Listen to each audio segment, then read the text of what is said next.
നീയൊക്കെ ഒരു പട്ടാളക്കാരനാണെന്ന് പറഞ്ഞു നടക്കുന്നു. പക്ഷെ തോക്ക് എങ്ങനെ പിടിക്കണമെന്ന് പോലും നിനക്കറിയില്ലേ? നിനക്ക് നാണമില്ലേ? എനിക്ക് പരിശീലനം നേടാനുള്ള അവസരം ഒരിക്കലും കിട്ടിയിട്ടില്ല. പിന്നെ നീ പട്ടാളത്തിൽ ഈച്ചയെ കൊല്ലാൻ വന്നതാണോ?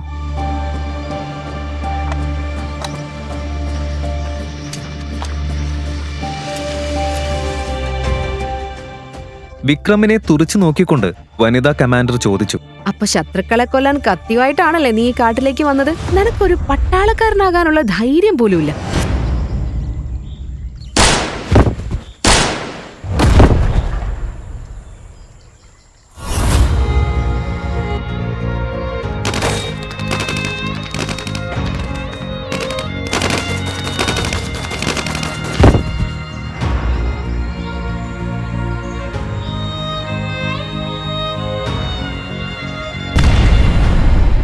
എന്റെ കൂടെയുണ്ടായിരുന്ന എല്ലാവരെയും അവർ കൊന്നു.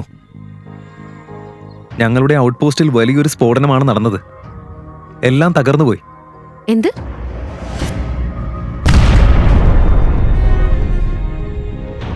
അപ്പൊ നീ എങ്ങനെ രക്ഷപ്പെട്ടത്?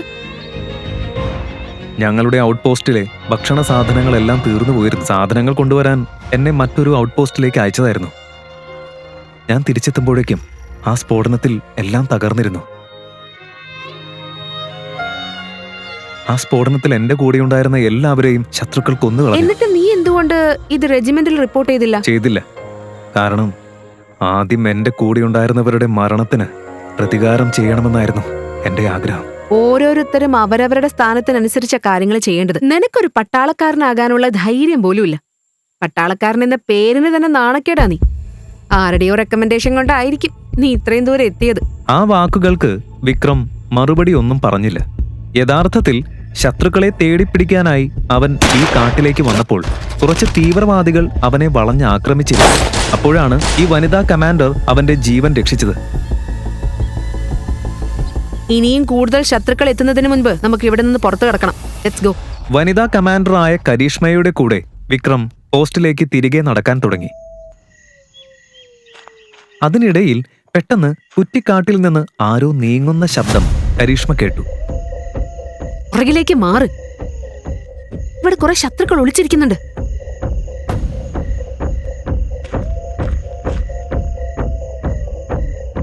കരീഷ്മ ആ കുറ്റിക്കാട്ടിലേക്ക് തോക്ക് ചൂണ്ടി നിന്നു. ഇത് കേട്ടതും വിക്രം ഒരു മരത്തിന് മുകളിൽ കയറി ശത്രുക്കൾ വരുന്നുണ്ടോ എന്ന് നോക്കാൻ തുടങ്ങി.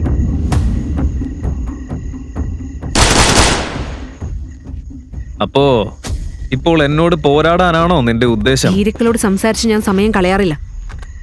നേരെ കാര്യത്തിലേക്ക് കടക്കും. തൊട്ടു പിന്നാലെ കരീഷ്മ വെടി ഉതിർക്കാൻ തുടങ്ങി.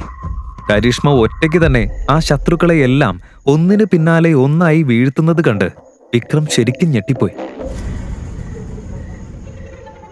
പേടി ചെളിയെ പോലെ അവിടെ തന്നെ നിൽക്കുന്നത് എന്തിനാ? വാ, ഇവിടെ നിന്ന് വേഗം പോവാം. കരീഷ്മയും വിക്രമും അവിടെ നിന്ന് വേഗം രക്ഷപ്പെട്ടു. മാഡം, യഥാർത്ഥത്തിൽ നിങ്ങൾ ആരാണ്? നിങ്ങൾ തോക്ക് ചൂണ്ടിയ രീതിയൊക്കെ കണ്ടിട്ട് നിങ്ങളൊരു സാധാരണ കമാൻഡർ ആണെന്ന് എനിക്ക് തോന്നുന്നു. ഞാൻ കരീഷ്മ പഥാനിയ, ഒരു രഹസ്യ സ്പെഷ്യൽ കമാൻഡോ. ഈ നിലയിലെത്താൻ എത്രത്തോളം പരിശീലനം വേണമെന്ന് നിനക്ക് വല്ല ധാരണയുണ്ടോ? മാഡം, ചെറുപ്പം മുതലേ ഒരു സ്പെഷ്യൽ കമാൻഡോ ആകണമെന്നതാണ് എന്റെ സ്വപ്നം.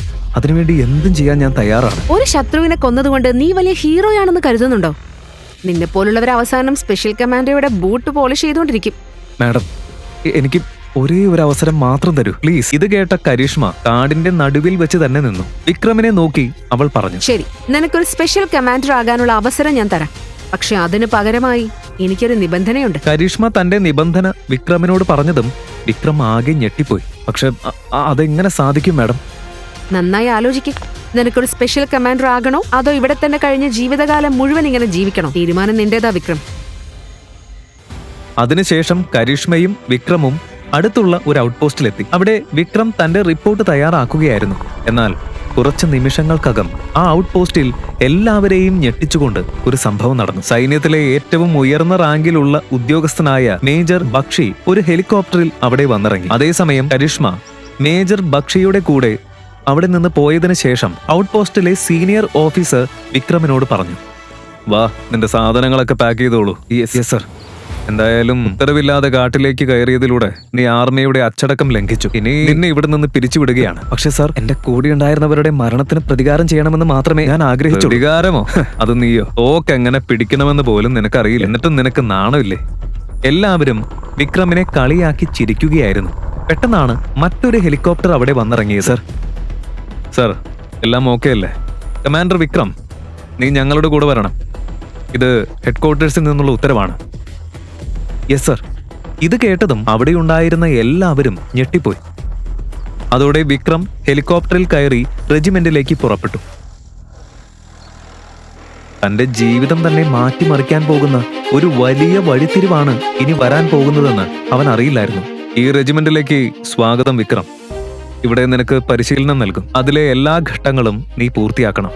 എനിക്ക് ശരിക്കും മനസ്സിലായില്ല സർ. കരിഷ്മയുടെ ആവശ്യപ്രകാരമാണ് നിന്നെ ഈ പരിശീലനത്തിന്റെ ഭാഗമാക്കിയിരിക്കുന്നത്. പക്ഷെ ആദ്യം നീ സ്വയം കഴിവുള്ളവനാണെന്ന് തെളിയിക്കണം. അതിനുശേഷം നിന്നെ സ്പെഷ്യൽ കമാൻഡോ പരിശീലനത്തിനായി അയക്കും. അവിടെയും ഓരോ ഘട്ടവും നീ പൂർത്തിയാക്കേണ്ടതുണ്ട്. ഞാൻ തയ്യാറാണ് സർ. നിന്റെ ജോലി ഇന്ന് മുതൽ തുടങ്ങുകയാണ്. Good luck. Thank you sir. Jai Hind.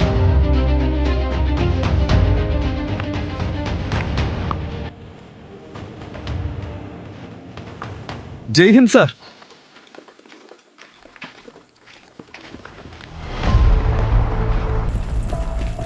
നിന്റെ നിബന്ധനകളും സ്വാധീനവും ഉപയോഗിച്ചാണ് നീ ഇവിടെ കയറിയത്. ഇവിടെയുള്ള ഈ കേഡറ്റുകളെല്ലാം കഠിനമായി പരിശ്രമിച്ചാണ് ഈ പരിശീലന പരിപാടിയിൽ ഇടം നേടിയത്. ഓരോരുത്തരും അവരവരുടെ ക്യാമ്പുകളിൽ നിന്നുള്ള ഏറ്റവും മികച്ച കേഡറ്റുകളാണ്. ഇവിടെ എത്താൻ വേണ്ടി അവരെത്രയോ മത്സര പരീക്ഷകളും കടമ്പകളും മറികടന്നിട്ടുണ്ടെന്ന് നിനക്കറിയാമോ? ഇവരുടെയൊക്കെ അതേ സ്ഥാനത്ത് സ്വാധീനം ഉപയോഗിച്ച് കയറിയ ഒരാൾ നിൽക്കുന്നത് കാണുമ്പോൾ എനിക്ക് ദേഷ്യം വരും. നിനക്ക് വേണ്ടി മാത്രം ഇവരുടെ കോഴ്സ് വീണ്ടും ആദ്യം മുതൽ തുടങ്ങില്ല. ഇവരുടെ പരിശീലനം ഒരിക്കലും ആവർത്തിക്കില്ല. Yes sir. നീ ഇവിടെ നിന്ന് അവരുടെ പരിശീലനത്തിനൊപ്പം തുടരുക. ഇനി മുതൽ നീയും ഇതിന്റെ ഭാഗമാണ്. അപ്പോഴാണ് പരിചിതമായ ഒരു ശബ്ദം അവന്റെ കാതുകളിൽ എത്തിയത്. വിക്രം മുകളിലേക്ക് നോക്കി. തന്റെ മുന്നിൽ നിൽക്കുന്നത് അവന്റെ പഴയ ശത്രുവായ ധീരജായിരുന്നു. അയ്യയ്യോ, ആഹാ, നോക്കിക്കേ, നമ്മുടെ കമാൻഡർ സാർ ഇവിടെ ഉരുളക്കിഴങ്ങ് തൊലി കളഞ്ഞുകൊണ്ടിരിക്കുകയാണല്ലോ. യഥാർത്ഥത്തിൽ ധീരജിന്റെ അച്ഛന് ആർമിയിൽ വളരെ ഉയർന്ന പദവി ഉണ്ടായിരുന്നു. ആ സ്വാധീനം ഉപയോഗിച്ച് ധീരജ് ചുറ്റുമുള്ള എല്ലാവരെയും ഉപദ്രവിക്കാറുണ്ടായിരുന്നു.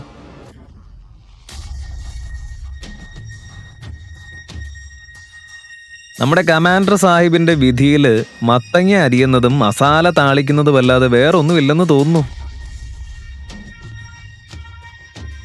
ഇതാണ് നിന്റെ യഥാർത്ഥ വില. ഇപ്പോൾ നിന്നെ ഒരു പാചകക്കാരനാക്കി നിർത്തിയിട്ടേ ഉള്ളൂ. പക്ഷെ പതുക്കെ ഇവിടെയുള്ള എല്ലാവരുടെയും വേലക്കാരനാക്കുന്നത് വരെ ഞാൻ അടങ്ങിയിരിക്കില്ല. കഴിഞ്ഞ തവണയും നിന്നെ പരിശീലനത്തിൽ നിന്ന് പുറത്താക്കിയത് ഞാനാണ്.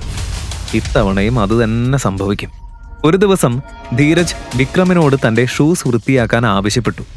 എന്നാൽ വിക്രം അതിന് വിസമ്മതിച്ചു.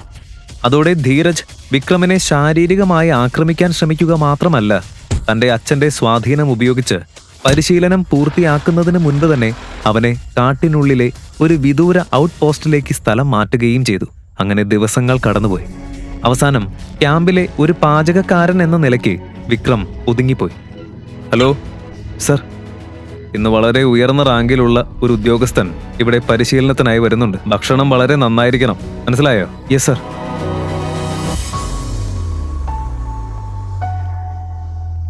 ഞാൻ മേജർ സാക്ഷിയാണ്. ഇന്ന് ഇവിടെ വെച്ച് തന്നെ നിങ്ങൾ കേഡറ്റുകൾ നിങ്ങളുടെ ഏറ്റവും വലിയ പരീക്ഷണം നേരിടാൻ പോവുകയാണ്. Are you ready cadets? Yes ma'am. അതേസമയം വിക്രം ഒരു ഭക്ഷണ ട്രേയുമായി മേശയ്ക്കരികിലെത്തി ഭക്ഷണം വിളമ്പാൻ തുടങ്ങി. ഇത് കണ്ടതും സാക്ഷിയുടെ ദേഷ്യം കത്തിക്കയറി. Yes ma'am.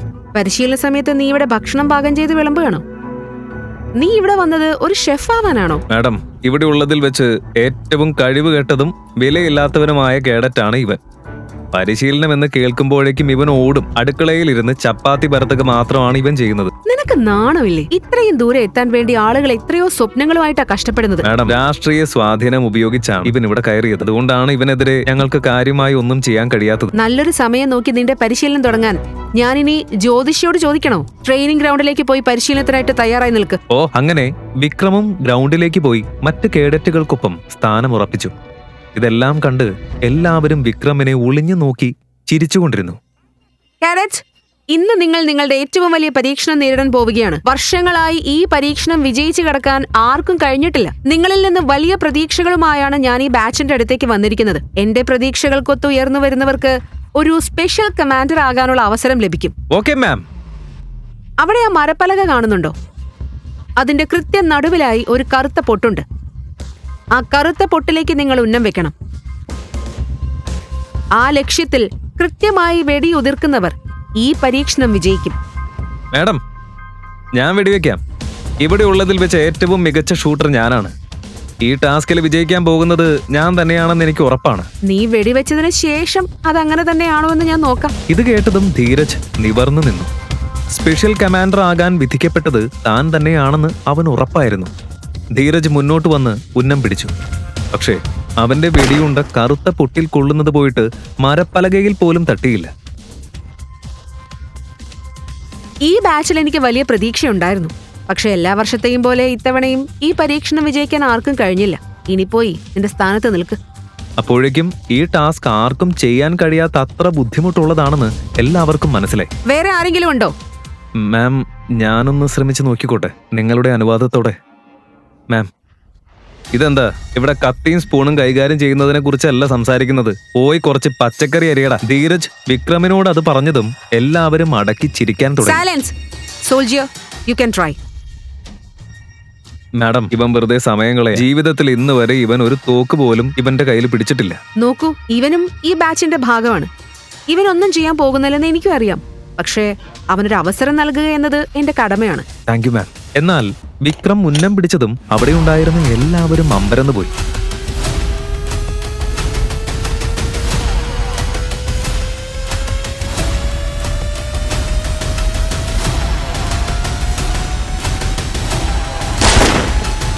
വിശ്വസിക്കാനാകാതെ ധീരജ് വായും തുറന്നു നിന്നു. കാരണം വിക്രമിന്റെ വെടിയുണ്ട കൃത്യം ലക്ഷ്യത്തിന്റെ നടുവിൽ തന്നെ പതിച്ചിരുന്നു. അതുകൊണ്ട് മേജർ സാക്ഷിയും കമാൻഡറും ഒരുപോലെ ഞെട്ടിപ്പോയി. ഒരു പാചകക്കാരന് ഇതെങ്ങനെ ചെയ്യാൻ കഴിയും? ഇന്നുവരെ നീ ജീവിതത്തിൽ ഒരു തോക്ക് പോലും കയ്യിൽ പിടിച്ചിട്ടില്ല എന്നല്ല പറഞ്ഞത്. പിന്നെ എങ്ങനെയാണ് ഇത്ര കൃത്യമായി ഉന്നം പിടിച്ച് വെടിവെക്കാൻ നിനക്ക് കഴിഞ്ഞത്? നീ യഥാർത്ഥത്തിൽ ആരാണ്? ഞങ്ങളിൽ നിന്ന് എന്താണ് നീ മറച്ചു വെക്കുന്നത്? Tell me. ആർമി ഹെഡ്ക്വാർട്ടേഴ്സിൽ സൈന്യത്തിലെ ഉയർന്ന റാങ്കിലുള്ള ഉദ്യോഗസ്ഥർ ഭീകരവാദികൾ തങ്ങൾക്കയച്ച കുട്ടികളുടെ വീഡിയോ ദൃശ്യങ്ങൾ കാണുകയായിരുന്നു. ഇനി 1 മണിക്കൂർ മാത്രമേ ബാക്കിയുള്ളൂ. വെറും 1 മണിക്കൂർ. ഈ 1 മണിക്കൂറിനുള്ളിൽ എന്റെ കൂട്ടാളികൾക്ക് ഒരു ഹെലികോപ്റ്ററും 1000 കോടി രൂപയും എത്തിച്ചു തന്നില്ലെങ്കിൽ. യഥാർത്ഥത്തിൽ ആർമി സ്കൂളിലെ കുട്ടികളുമായി പോയിരുന്ന ഒരു വാൻ അവർ തട്ടിയെടുത്തതായിരുന്നു. അതിൽ ഉയർന്ന റാങ്കിലുള്ള ഉദ്യോഗസ്ഥരുടെ മക്കളും ഉണ്ടായിരുന്നു. ജനറൽ ബക്ഷിയുടെ കൊച്ചുമകളും ആ വാനിലുണ്ടായിരുന്നു. കരിഷ്മ, ഈ ഓപ്പറേഷന്റെ ചുമതല ഞാൻ നിന്നെ ഏൽപ്പിക്കുകയാണ്. ശരി സർ. ധീരജ്, എന്തായാലും വിക്രമം ഒരു സോൾജിയർ അല്ലേ? ഓക്കെ, എന്നാലിതാ ഈ പിസ്റ്റൾ എടുത്തോ. ഇനി നീ ശരിക്കും ഒരു സോൾജിയറിനെ പോലെ വെടിവെക്കാൻ കഴിയുമെന്ന് ഞങ്ങളെ കാണിക്കും. ധീരജ് പിസ്റ്റൾ വിക്രമിന്റെ നേരെ നീട്ടിയതും വിക്രം നാണക്കേടോടെ തല താഴ്ത്തി നിന്നു. കാരണം തോക്കുപയോഗിച്ച് എങ്ങനെ വെടിവെക്കണമെന്ന് പോലും അവൻ അറിയില്ലായിരുന്നു. ധീരജ് മനഃപൂർവ്വം അവന് തോക്കുപയോഗിച്ചുള്ള പരിശീലനം ലഭിക്കാതിരിക്കാൻ തടഞ്ഞതായിരുന്നു അതിന് കാരണം. ഇപ്പോ നിനക്ക് തന്നെ കാര്യങ്ങൾ മനസ്സിലായി കാണും. ഇവൻ യുദ്ധത്തിന് ഒട്ടും യോഗ്യനല്ല. എന്നിട്ടും ഇവനെ കൂടെ കൊണ്ടുപോകണമെന്നാണെങ്കിൽ സാധനങ്ങൾ ചുമക്കാനും മൃതദേഹങ്ങൾ എടുത്തു കൊണ്ടുവരാനും ഒക്കെ ഇവനെ കൂടെ കൂട്ടാം. അങ്ങനെ വിക്രമിനെ ഒരു സഹായിയായി ആ സ്പെഷ്യൽ കമാൻഡോ ടീമിൽ ഉൾപ്പെടുത്തി.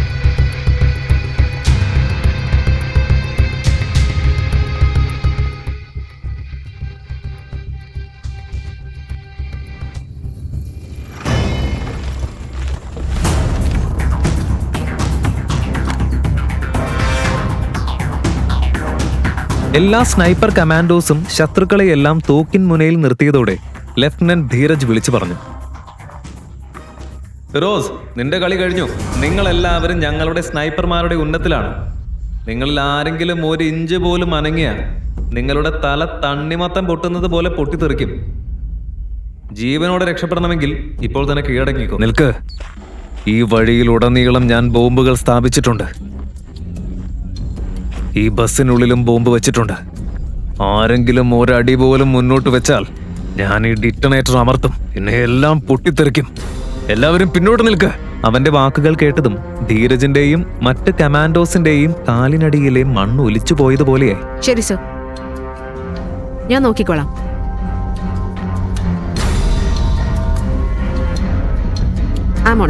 സർ, ഡ്രോൺ ഫീൽഡിലൂടെ നോക്കുമ്പോൾ അവിടെ 3-4 പേർ ഉണ്ടാകാനുള്ള സാധ്യത കാണുന്നുണ്ട്. കരീഷ്മ, രാജ്യത്തെ ഉന്നത ഉദ്യോഗസ്ഥരുടെ മക്കളുടെ ജീവനാണ് ഇപ്പോൾ അപകടത്തിലായിരിക്കുന്നത്.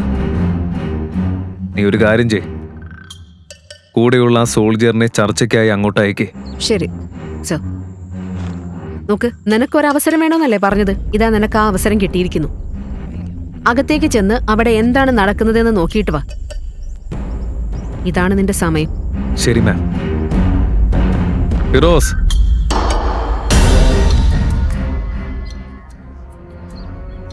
നിന്റെ ആവശ്യങ്ങളെക്കുറിച്ച് സംസാരിക്കാനാണ് ഞങ്ങൾ ഇവിടെ വന്നിരിക്കുന്നത്. ആയുധങ്ങളൊന്നുമില്ലാതെ ഈ ചെറുപ്പക്കാരൻ നിന്റെ അടുത്തേക്ക് വരികയാണ്.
എന്നാൽ ആ കൊടും ഭീകരനായ ഫിറോസ് വിക്രമിന്റെ മുഖം കണ്ടതും അവന്റെ കാലുകൾ വിറയ്ക്കാൻ തുടങ്ങി. അപ്പോൾ എന്തായിരിക്കും കാര്യം? ഒരു സാധാരണ പാചകക്കാരനോട് ഇത്രയും വലിയൊരു സംഘം കീഴടങ്ങേണ്ടി വരുന്നത് എന്തുകൊണ്ടാണ്?